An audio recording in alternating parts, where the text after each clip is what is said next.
โอเคพี่น้องเอ้ยเนาะถึงวันตอนนี้ก็บ่เสิร์ฟกิจกรรมพา FC มาโอมาลบกับสาวโสด โดย หน้าตาดี อีกผู้หนึงพี่น้องเอ้ยเนาะ โดย สาวหยังอนุญาตนำ ซื้อแหละ สาวแหล่คนคือขาวอยู่เนาะ จักปีแล้วสาวแหล่ อายุเท่า2 ปี สาว2 ปี โดย มีแฟนแล้ว โสด โสดแม่นบ่คือหน้าตาผู้งามข้างใน โสดบ่มีคนลมหาคนลมอยู่ โอ้ตอนนี้นี่โสดสนิทเลย โดย หาคนลม เปิดใจหาแฟนโดยพี่น้องเนาะเฮ็ดอาชีพในเมื่อปัจจุบัน เฮ็ดเงินยาสูบ ไปเฮ็ดเวียกอยู่ประมาณจะสูบ โดย น้องเป็ดบอก3 นาที5 นาที เที่ยวบ่คือนอนหอพัก เที่ยว เที่ยว ปัญหาวัน แต่บ้านเฮาไปพุ่นนี่จักกิโล ผู้บ่าวกับ ประมาณ2-3 กิโล ประมาณ 2-3 กิโลโอ้ ดีบ่เป็นไร ปัจจุบันนี่ถือกะกลางคืนหรือกลางเว้น กลางวัน กะกลางเว้นก็ว่าเฮ็ดเวียกของงานจะสูบนี่เงินเดือนหลายเด้เนาะ บ่หลายบ่พอใช้ มีผู้บ่าวตัวนี้ ผู้บ่าวหลายบ่ผู้บ่าวอยู่โรงงาน หลายอยู่ก็มีแต่ผู้บ่าวเขา โอ้คือว่าผู้บ่าวทอนกันมีหลายอยู่ บ่เขาโสดสนิทนะ มีแต่ผู้บ่าวเขา แต่ว่าเพชรเขาหายไปแล้ว คือรู้จักว่าเขาเป็นผู้บ่าวคนอื่น แต่เขา ผู้ใหญ่ เขาอยากให้เจ เฮ็ดเวียกอยู่หั่นคือเจ้าเป็นผู้หน้าตาดีเพิ่นบ่ได้แซวบ่ได้หยังบ่ผู้ ที่ บ่าว เขากระดิ่งอยู่แต่ว่าเขาเปลี่ยนโทรศัพท์อ่ะดิ่งได้ บ่แซว แม่น แบบเพชรหน้าคึมสิเพิ่นบ่เปิดโอกาสบ่เคยไปได้ บอกกันยิ้มอยู่บ่สนใจ โอ้คือว่ากันยิ้มกันนั่นเพิ่นอยู่ โดย แต่ผู้บ่าวบ่ทักทายบ่แซวบ่หยังเว้าความจริงบ่นี่บ่แม่นเว่าตัวก้อมบ่ บ่ เขาอยู่ที่ว้าว โอ้กับบ่ดาเสื้อพี่น้องเอ้ยเนาะคือสาวแหลก จะไปไง เป็นสาวที่ว่าหน้าตาดี แต่บ่มีผู้บ่าว โดยหาคนซีหาแฟนหาคนลง โอ้คือปัจจุบันนี่22 ปี โดย ในผ่านมาก็เคยมีแฟนอยู่บ่ เคยกับแบบคนลมแบบลมลิ้นๆแบบกับอะไรเขาบ่สนใจเขาบ่จริงจังนะ โอ้ร่มแบบลินๆแบบพอบ่จริงใจบ่จริงจัง โดยหาคนที่จริงใจหาคนที่จริงจัง โอ้คือที่ผ่านมาเคยมีนี่ใครบอกเลิกใครเท่าแหล่บ่บอกเลิกเขา เขา สุรานี่ผู้บ่าวบอกเลิก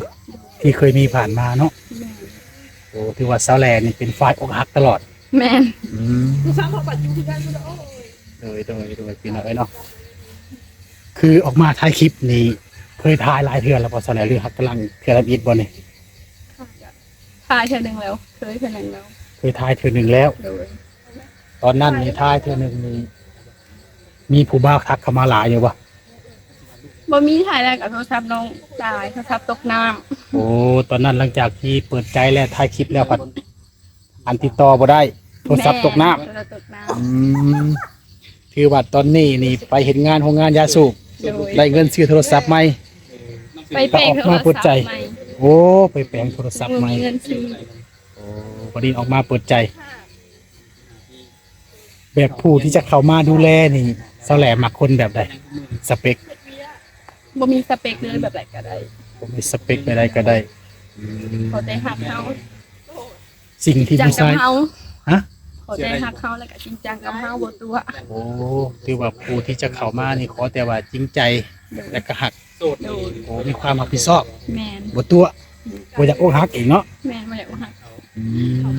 โดยพี่น้องครับถ้ามีผู้ล้มผู้คุยอกหักอีกเทื่อนี้นี่สิเป็นเถื่อเท่านั้นซะแหละ เป็นเพื่อนที่สอง เป็นเถื่อที่สอง โดย บ่าวอายุ50 ปีก็ได้ ถ้ามีผู้เขามาล้มมาคุยได้ซะเท่าไหร่สิ่งที่ผู้ชายเป็นนี่จะบ่มักมีบ่ บ่มีแบบไหนก็ได้ อันนี้ แบบผู้ชายนี่ แต่ ได้ก็ บา ได้ งคน หลาน ใจฮ้อนแล้วก็อารมณ์สมูท บ่เคยแต่งงานเนาะ โอ้บ่มักคนใจร้อนลง ทำ สู้ ลายเฮากับพอ บ่มักแบบว่าคนใส่ความรุนแรง แม่น อย่างไร คือสาวแหล่เองนี่เป็นคนแบบใดปกติ คุณหล่อคุณหน้าตาดีบ่ เป็นคนผิดธรรมดาธรรมดา ธรรมดาธรรมดา บ่าวล่างบ่าวแสงบ่าวข้างใน เป็นคนแบบมักเอาใจบ่เคยไปเลย แม่นเป็นคนมาเอาใจคน แ ถ้ามีผู้บ่าวก็จะให้ผู้บ่าวเอาใจได้บ่เคยไปได้ ลมกับน้อง แมนใครคือว่ากับใครว่าเอาใจนี้ แต่ตอนนี้บ่ คือเคยมีผู้บ่าวผ่านมานี่ลมคนบ้านเดียวหรือคนไทยไกล เดียวที่เฮา ผ่านมาครับคนลงเขตไกล เฮ็ดไกลสุดท้ายโทรหากันซื่อๆเนาะ แมน เป็นน้อง คือมื้อนี้ออกมาเปิดคลิปเปิดใจถ้ามีคนไทยไกลอยากลมอยากคุยได้ซะสาวแหล่สิว่าแน่ได้ ดมได้คุยได้ ลมได้คุยได้ โดย เอาได้ โดย โอ้ถ้าว่าลมติดอกติดคอกันแล้วก็สามารถสร้างครอบครัวได้ โดยถ้าเข้าใจกันกับสามคนได้ โอ้ แม่กินยาสูบบ่ ถ้ามีผู้ลมผู้คุยแล้วสิใช้เวลาสำใดเท่าไหร่ ประมาณ2-3 เดือนถ้าเข้าใจกัน อยู่ ก็ โรงงาน คือ เจ้าโบมาจีบน้อง มามันมาขอได้ ต่างคนต่าง ถ้าว่าลมกันเข้าใจกันนี่ประมาณ2-3 เดือน โบเฮาโบมีแต่เฮาโสดแต่ว่าพวกที่เขา โดย ที่ว่าใช้เวลาเวลาเนาะเท่าไหร่เนาะ โดย โอ้กับฝากทาง FC พี่น้องเอ้ยเนาะถ้า FC ท่านใดมักสาวลาวอยากเป็นเคยลาวก็ทักทายเข้ามาพี่น้องเอ้ยเนาะคือสาวแหล่นี่คนซำใดสาวแหล่สิเอาเป็นลูกเป็นผัวได้อายุนี่ ประมาณ30ขึ้นไปหับได้ถ้าประมาณ30ลงมาคือบ่เอา โอ้30ขึ้นหาซำใด กินนม ประมาณ5-60 โอ้ประมาณ60นี่เอาได้เนาะ โดย 30ลงมานี่เอาบ่ได้สาวแหล่คือมักคนมีอายุสูง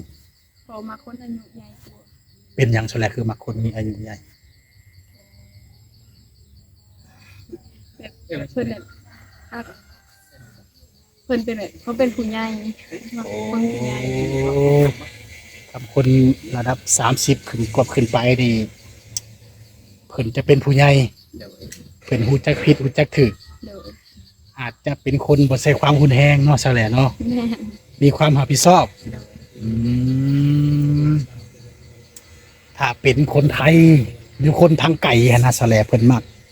เพิ่นหักจะได้ไปอยู่นำเป็นลูกเป็นเมียนี่ได้ซะแหละ แต่ก็ไปมา แต่ไปมาๆนี่ได้ ถ้าเป็นคนทางไกลเพิ่นจะได้ไปอยู่นำนี่ได้บ่ได้ ไปบ่ได้เพราะว่าอยู่กับแม่เพราะว่าเป็นคนอยู่กับแม่ โอ้ไปบ่ได้ ตอนนี้อยู่กับแม่2คน อยู่กับพ่อ3 คน โอ้สาวแหล่นี่เป็นลูกสาวผู้ที่เท่าไหร่ คนที่สอง ลูกสาวผู้ที่สองมีเอื้อยบ่คือมีอ้าย มีแต่อายกับน้องบ่มีเลย โอ้มีแต่อ้ายกับน้องครับเพิ่นสร้างครอบครัวแล้วเดิ มีแต่อายสายังน้องกับ โอ้ยังน้องกับสาวแหล่ โดย สาวแหล่ก็กำลังสิสร้าง แม่ตอนนี้หาอยู่ ตอนนี้หาอยู่อืมคือออกมาเปิดคลิปหาผู้บ่าวนี่พ่อแม่เพิ่นสิบ่ห้ามบ่ซะแหละ บ่เพิ่นบ่ห้าม เพิ่นจะได้ลูกเขยบ่คือไปใดเนาะ แม่น โอ้พ่อแม่นี่เพิ่นบ่ได้ห้าม โดย ยังได้ลูกเขยแล้วเพื่อนสาวแหลกเฮ็ดไร่เฮ็ดนาคือกันบ่ เฮ็ด เฮ็ดเนาะ โดย โอ้อ้ายนำพาบ่เลยไปได้ พ่อน้ำพา โอ้พ่อนำพาถ้าสาวแหลสร้างครอบครัวก็อาจจะเป็นสาวแหลเนาะคือสุข่อยไปหาถ่ายคลิปหลายๆบอนนี่ส่วนหลายนี่เว้าซื่อๆสาวแหลสาวแหลเนี่ยยืนยันได้บ่ว่าบ่ตัว บ่ตัว บ่ตัว เอาได้อีหลี ได้ อยากสร้างครอบครัวอีหลี โดย โอ้เห็นโอ้อยากเอาคนนี้อายุท่านเท่านี้บัดพอเพิ่นจริงจังนี่เศร้าแหล่สิเปลี่ยนใจ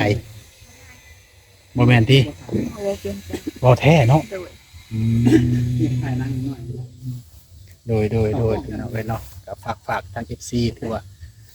สนอกสนใจทางเศร้าแหล่ก็ทักทายมาทางบ่เสิร์ชนี่แหละพี่น้องก็สิได้เอาไลน์สแลรีลีไลน์ อีลายแต่ลาย มีแต่ไลน์ โดย Facebook กลิ่นบ่ บ่ สิเอาไลน์เศร้าแหล่ให้พี่น้องเอ้ยเนาะได้โอได้ลมกันเป็นการส่วนตัว ที่ศึกษากันประมาณ3 เดือนนี่ถือว่าซะแล้วว่าตัดสินใจได้พี่น้องไปสร้างครอบครัวนำได้ ส่วนว่าผู้ชายนี่ขอเพียงแต่ว่ามีความรับผิดชอบ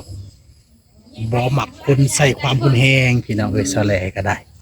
อืมโดยคือผู้ที่คุยผ่านมาเขาก็เอาใจอยู่ว่าซะแล บ่มีแต่เฮาเอาใจเขา โอ้ป่านนั้นเขายังตัวเนาะแสลเนาะ แม่น โอ้บัดนี้บ่แม่นที่แสลสิไปตัวเขาบัดนี้ บ่อย่าแต่กันเอามาตัว โอ้ยันแต่เขาเจ้ามาตัว สำคัญก็คือต้องแม่นจริงใจจริงจังต้องจึงเข้ามาเนาะแสลเนาะ โดย โอ้ถือว่าถ้าว่าบ่จริงใจฝังมาตัวมาตบนี่ก็แม่นบ่โอเค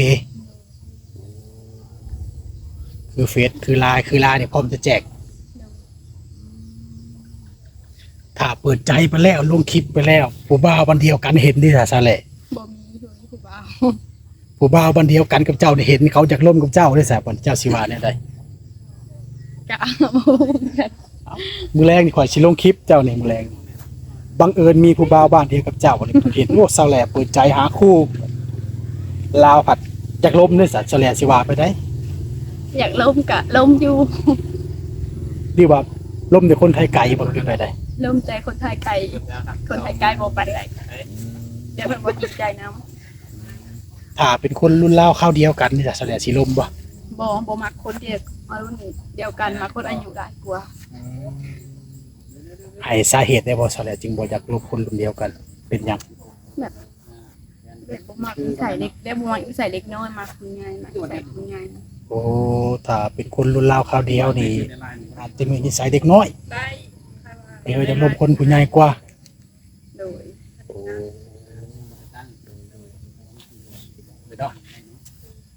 โอเคพี่น้องเอ้ยเนาะถือว่าเสาแรกก็คือช่องจิตช่องใจพี่น้องเอ้ยไว้โอกาสหน้าอีกพี่น้องเอ้ยว่างตรงกันแล้วจึงมามาลมมาศึกษากับเสาแหล่อีกเทื่อหนึงเนาะ โดย คือตอนนี้เสาแหล่เลิกงานนี่จักโมงเสาแหล่ เป็นงาน3 โมงครึ่ง โอ้เลิกงานนี่3 โมงเพิ่นก็ยังเมื่อยยังหยังอยู่พี่น้องเอ้ยเนาะไว้โอกาสหน้ามามาลมมาทักทายกันใหม่ถ้าว่ามีโอกาสว่างตรงกัน แล้วก็มาอัปเดตว่าเสาแหล่มีคนคุยอยู่ใส่แล้วก็มาแสดงความยินดีนำถ้าว่ามีถ้ายังบ่ทันได้ผู้บ่าวก็สิได้แจกไลน์เพิ่นต่อให้แล้วก็อัปเดตให้พร้อมพี่น้องเอ้ยเนาะเฮ็ดงานอาทิตย์หนึงจักมื้อเสาแหล่ เฮ็ดงานอาทิตย์หนึงแต่วันจันทร์ถึงวันเสาร์ โอ้ ความมาจิต ปิดงานแต่วันจันทร์ฮอดวันเสาร์ โดย พัก1 วันต่ออาทิตย์ อ้าย โอ้